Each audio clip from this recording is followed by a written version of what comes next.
శ్రీ రంగనాథ రామాయణము. రచన కవి సార్వభౌమ గోన బుద్ధారెడ్డి. శ్రీ మహావిష్ణువును కాపాడుమని కోరిన దేవతలు.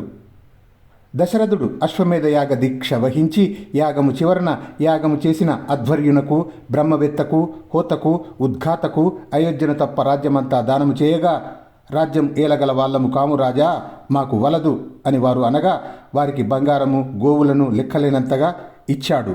అప్పుడు ఋష్యశృంగుడు దశరథునిచే పుత్ర కామిష్టిని చేయించగా, యాగ భాగాలు గ్రహించిన దేవతలు అక్కడికి వచ్చి రావణుని తలుచుకొని బ్రహ్మతో ఇలా అన్నారు: దశకంఠుడు ఋషులను, దేవతలను బాధించుచున్నాడు.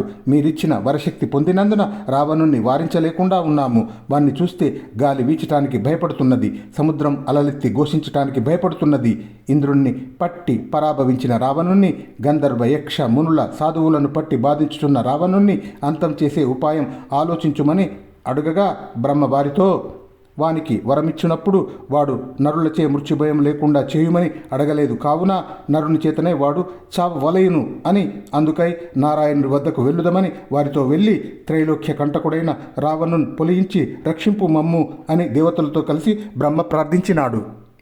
అప్పుడు శ్రీ మహావిష్ణువు, సురలారా, మీరింక సుఖమునన్ ఉండు.